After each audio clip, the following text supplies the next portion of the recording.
Diabetes is a serious chronic health threat.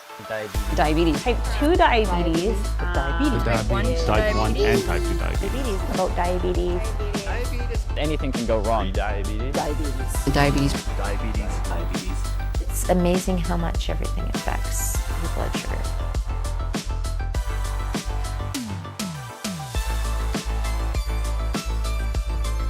My name's Kyla. I am a 41-year-old mom. I am a social work student. I hold all of these roles, but I'm also a type 2 diabetic.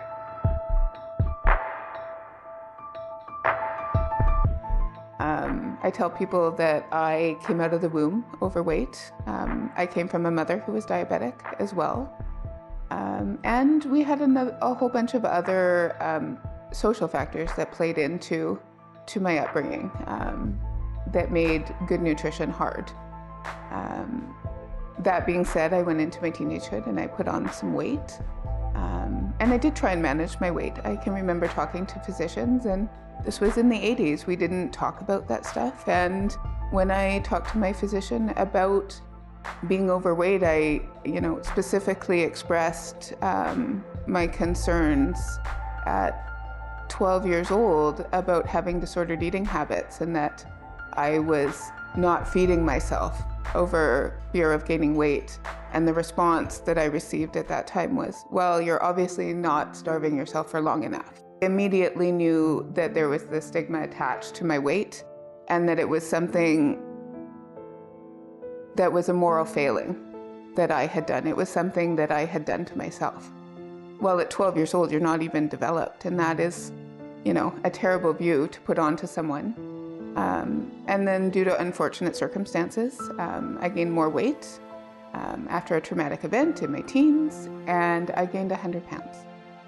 And I was diagnosed with type 2 diabetes at 17 years old. Unfortunately, I struggled with that excess weight and the implications on my body through my 20s, until in my 30s, I finally decided to get healthy. I had children, and having children changes your perspective on a lot of things. And I wanted to be healthy for my kids and to be able to keep up and live a long, healthy, vibrant life with them. I wanted to do all the fun things that my parents didn't get to do. So I went and applied to have weight loss surgery, and as a treatment for my diabetes. And one would consider that is about the most aggressive treatment you can ever go through. I cut out 80% of my stomach. And in that process, the only mental health appointment that I had was related to a 1-hour appointment with an occupational therapist to determine if I knew the risks of surgery. People who are referred for weight loss surgery don't have automatic mental health screening. And I would make the argument that nobody reaches the point of needing weight loss surgery without there being an underlying issue. People don't wake up in the morning and say, hey, I think I want to be 300 pounds today. And I say that without an ounce of judgment. They don't say that. They don't say, hey, I think I want to have uncontrolled diabetes and feel terrible. They just don't have the skills. Like, it's a fundamental belief that people will do the best they can with the skills they have. So obviously there's a skill gap. I didn't look at my mental health until after weight loss surgery. Even with the most aggressive treatment you can have, I still struggled. I still plateaued. I still found it hard to lose weight. Until I finally went to my doctor after my 8-year-old son was diagnosed with ADHD. And I went to him and I said, you know what? I'm really scared to talk to you about this. But if medication can help me in the way that I think it can help me, I'm willing to try it for my family. And he said, okay, let's try it. And making that decision to finally, at 35 years old, address my mental health was life-changing. And I'm talking about this because I think it's really easy to look at someone and place a moral value on something. It can be exponentially harder to manage diabetes with an underlying mental health condition. I mean, look, like, somebody has to talk about it first, but I know deeply what it feels like to not be able to get out of bed. I know what it feels like to cry every day. I know what it feels like to not be able to get out to enjoy sports. I know what it feels like to not be able to brush your teeth. All of the stuff that we don't talk about. If I'm not able to get out of bed, I'm certainly not checking my blood sugars. I'm certainly not worried about preparing myself nutritious food. I'm not worried about what the outcome is to my life. I'm just struggling to get through the day. And I would argue that it becomes impossible to manage diabetes if you haven't managed your mental health concerns first. If you are not in a good space, you can't manage a chronic condition, especially one like diabetes. Like no other condition compares to diabetes. It is constant. It's relentless. There's no day off. There's no hour off. You can't take a break, right? It interrupts your every moment, right? You're on the soccer field and all of a sudden you have a low. You've missed out on your soccer game. You're always having to do something with the condition. And the medical field, it doesn't look at mental health, right? And we also, I think, because we're health professionals, we view us as the experts. We're not the experts. The people living with the condition are the experts. And so if we can get them together and supporting one another and sharing their knowledge about lived experience, that's when they're going to have the best outcomes. It's not them sitting in an office with me and me telling them what diabetes is and me telling them how to look after it. They need to be with each other. So it's really important that we are able to educate those ways, having conversations like this, me sitting down with a friend and being like, hey, let's talk about how to make this healthier. It's not going to come from a physician's office where we're already nervous going in there. It's hard enough to hear that you've had a diagnosis. And most times the advice that's given out when someone receives it is, take your medication, lose weight, don't eat sugar. But personally, none of those suggestions are very helpful. We kind of know that we have to do that. We need the how and the why, and we need to do it in a way that doesn't demonize people and actually supports them. Most people with diabetes or obesity, they know what they should and should not be eating. That's not the support we need. They don't need to go into their doctor and be told to eat less and to move more. We all know that. That doesn't help what you have to do in practice. These patients need smart, realistic goals.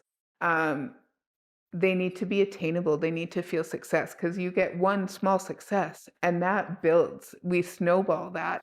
So in practice, like working with people with obesity, that might look like sizing down the goal. What does success look like? And even what does success look like for that person? Because what I want for that person and what they want for themselves might be completely different. It's really important as we get back into the setting smart goals. So, what am I doing this for? Who am I doing this for is really important to take into consideration.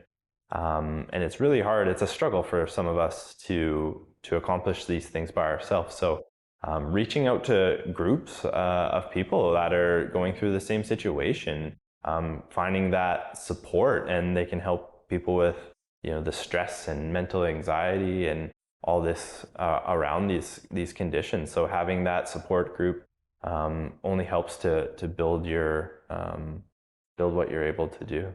I would love to see the development of social support groups, and we support each other. And now it's a collective experience because we just want to do life in the best way possible. That's what we want. We want to hug our children and love on them and not be so tired all the time. So far, we focused mostly on the physical impact of diabetes on the body. However, it's equally important to discuss the mental health aspect as well. Feelings of isolation worsen this, highlighting the importance of having family, friends, and connecting to other people that are in a similar situation. These networks help us realize that we're not alone, and there's a whole community where we can help each other. Diabetes management can be hard. It can be relentless, overwhelming, and require constant attention and care. That's why diabetes burnout could be a real issue and require external help to help lessen the burden. There are now treatments available that help address the physical and psychological aspect of diabetes. Advancements in medication and non-drug therapies help to provide a customizable approach to improve control, reduce burnout, and improve quality of life. I have a huge, profound respect for a biomedical approach. There have been treatments and medications that have changed my life, and that do change my life, and my quality of life is improved for sure. But it's not a standalone treatment. Is what we're doing actually improving people's lives, or is it just longevity?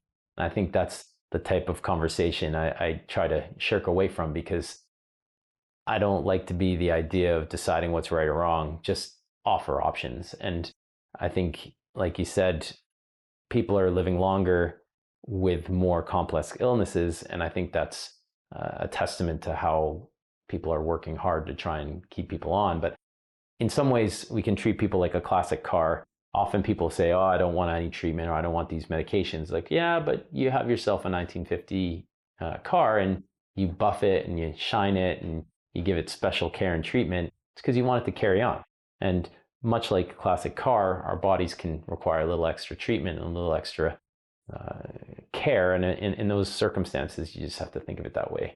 And if you can get your mind thinking the other direction, it can be easier to live with these complex regimens of treatments that people can be taking. And that can be tricky, because, you know, trying to decide whether this is the right thing for that individual can be hard. I've seen this meme on the internet about how exercise is the most underused antidepressant. And I completely agree.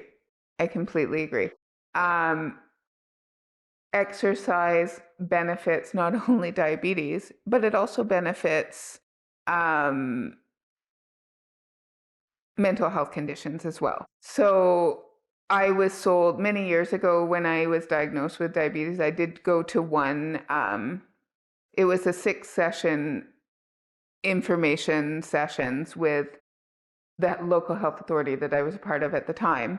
And one of the things they had us do was measure our blood glucose levels after the lunch that they gave us. And then we did literally a less than 15-minute low impact cardio in the gymnasium of the hospital, and then take our blood glucose again after that. I had a 7-point reduction from 10 minutes of chair aerobics. Well, that just blew my mind. Then I knew that that was the way to manage it. Through my 20s, even as I struggled with food intake and all of the other things, the one thing that kept me sane and healthy was exercise. 30 minutes of exercise where you can speak, but you can't sing, it's the single best thing you can do for your health. And the question is, can you limit to yourself to sitting or lying down to 23.5 hours? And I think that's probably a fair question, because many of us don't. And discipline is the hard bit. Motivation, anybody can be motivated. We trained over the course of 6 months to walk a marathon. Well, my sugars were the best I had ever had, because I was addressing being outside, having exercise, getting out, using support, having a community. So all of those things directly impacted. And I can absolutely see the correlation in my life of the periods where I've had the best mental health, or consider myself to be in the best place from a mental health perspective, have correlated directly with having the best hemoglobin A1Cs and the best diabetes management, for sure. Throughout our lives, we condition our minds into responding a certain way to challenging situations. For some people, a diabetes diagnosis can trigger a negative response, training our brains into lowering mental health. Numerous mental health conditions can heighten the likelihood of developing diabetes, while diabetes can also increase the risk of developing various mental health conditions. It's important to pause, reassess our default reactions, and rewire our brains for positivity.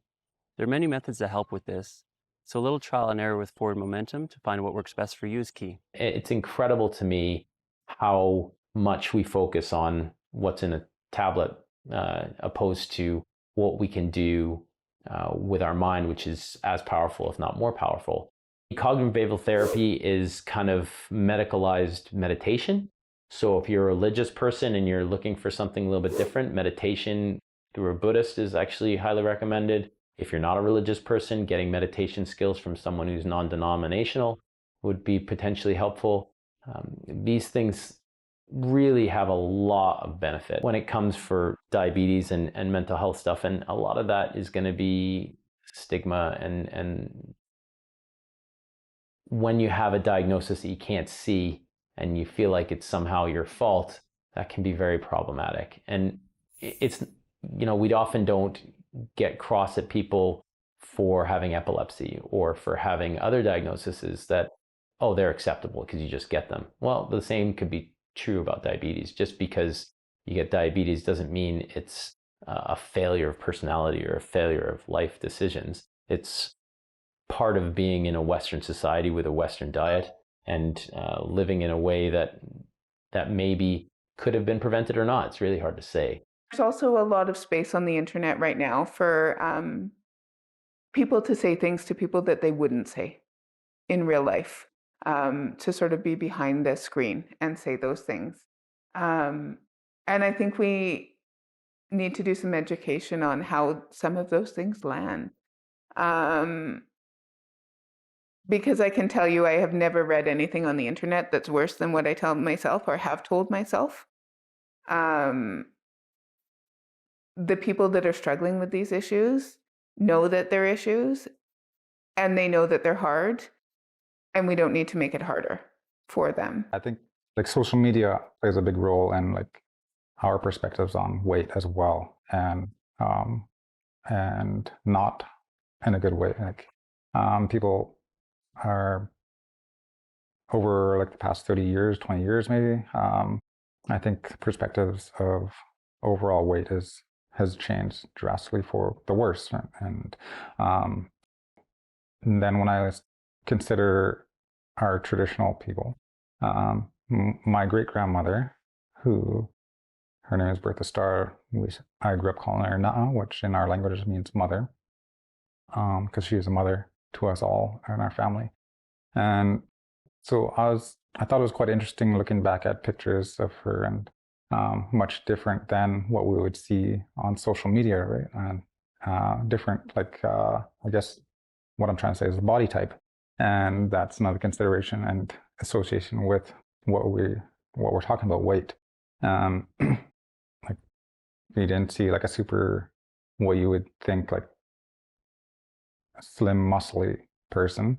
It was like just, I don't know how you would describe, like she was, like it was far different from today, but she was super healthy and she lived to be over 100 years old, and all she ate was traditional foods, and all she did was move her body around all the time. Try and limit the amount of time on social media. And the research says you can get happiness up to 15 minutes. If you're going beyond 15 minutes on social media, it's detrimental. Those are the big ones for me at the moment in terms of the amount of time people are on a device that blinks at you lots, either a TV or phone or computer. Things that are high intensity blinking is bad, but it's also a big part of our lives. So if it helps you, that's great. But if things maybe aren't going so well, maybe increase the exercise, maybe reduce the phone, maybe spend more time talking to people. And if you do those things, it's amazing how life can get a lot better. And I guess, there's a lot of things that can go beyond that, but those would be the ones that I've been kind of harping on lately. Some people turn to social media looking for validation and connection to their social circles. However, research suggests that there's a correlation between social media use and reducing mental health. Many struggle to disengage due to the platform's addictive design and substantial corporate investment in user engagement. The brain releases dopamine when we use these platforms, offering an escape from life's stresses. Additionally, things like sugar and other unhealthy foods can release the same neurotransmitters and potentially lead to addictive tendencies. Sugar does stimulate similar areas that we get stimulated with other highly addictive substances like cocaine or other lifestyle changing behaviors.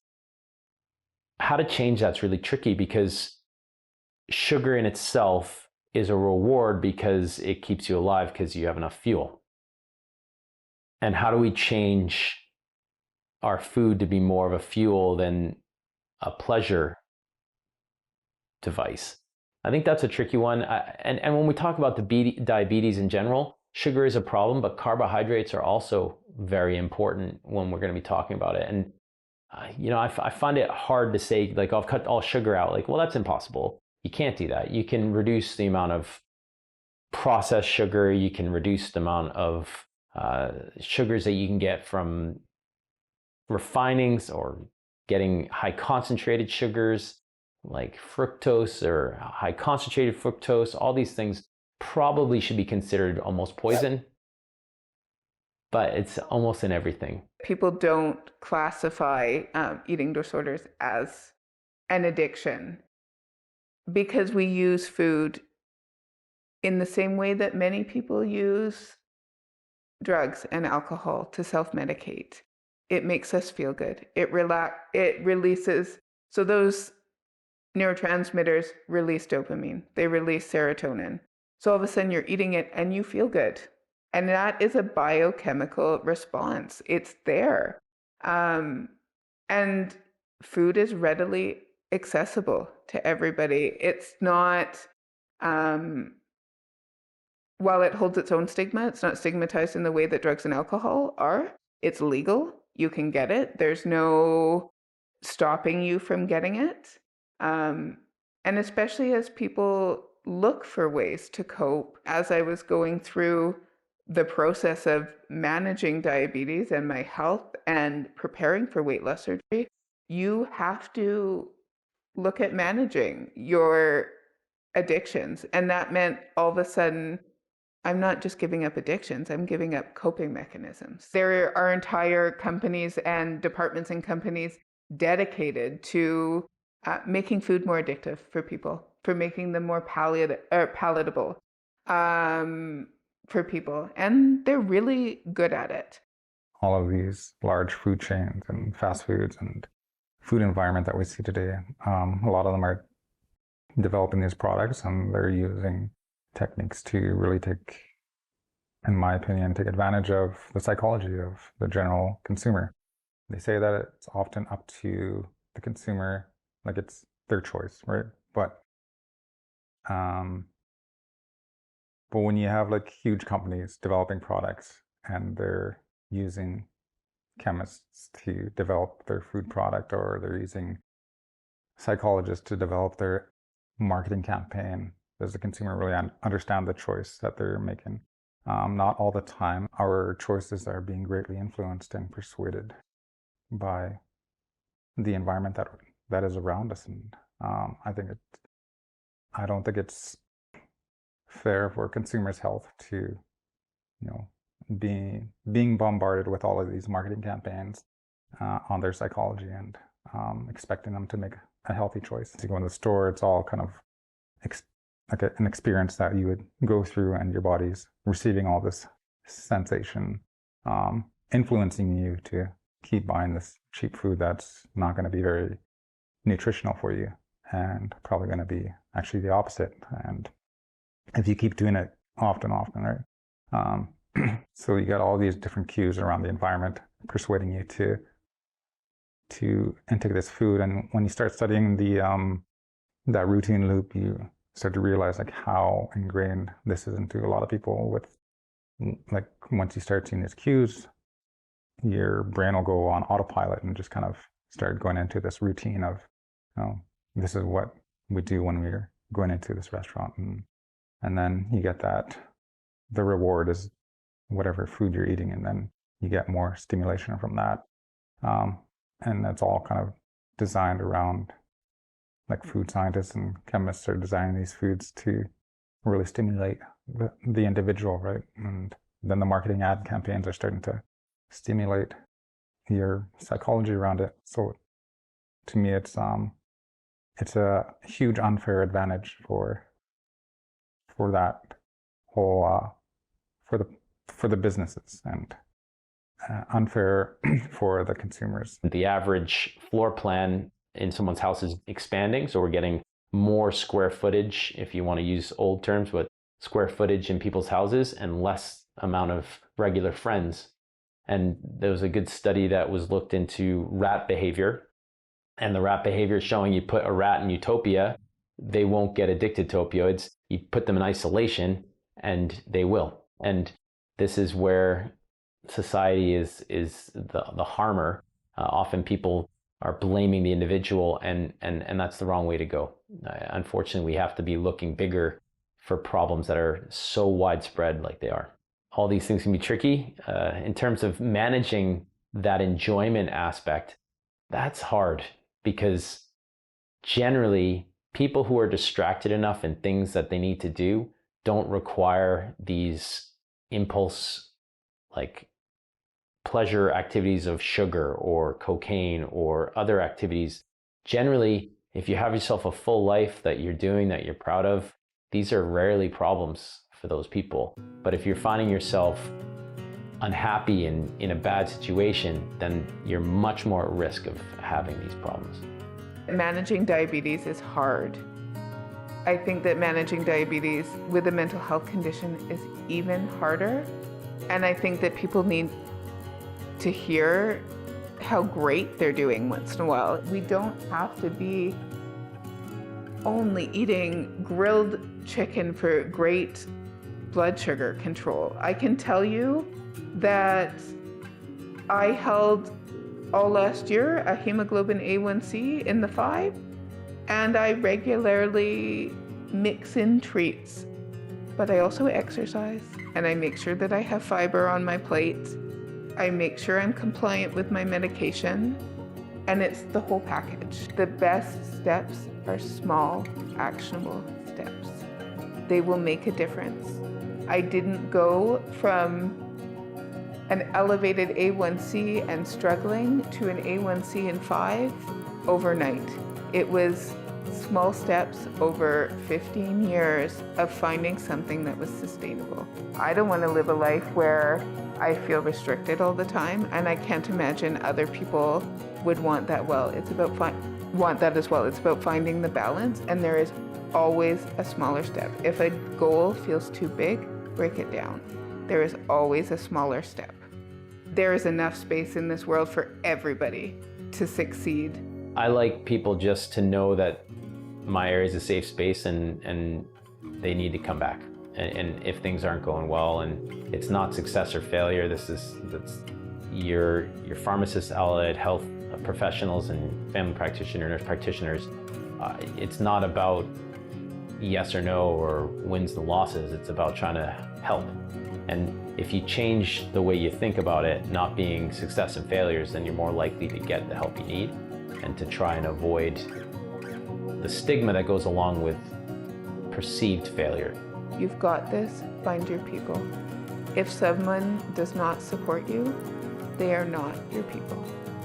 Find your team that will love on you and love you how you are. And the minute you find yourself in a happier, healthier spot, your blood sugars will follow. People came up to me after those group sessions. They cried with me.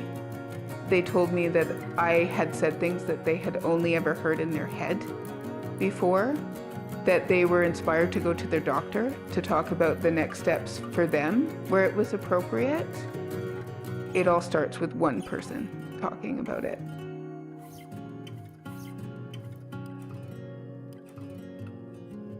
Thank you for tuning into today's discussion on mental health. In our next episode, we'll shift our focus to dietary strategies. We'll meet Cynthia, who will guide you through her journey of where to find reliable nutritional information, understanding the glycemic index, and mastering carb counting. You'll also learn about the importance of a balanced meal and hear firsthand experiences about the positive changes that come from improving the diet.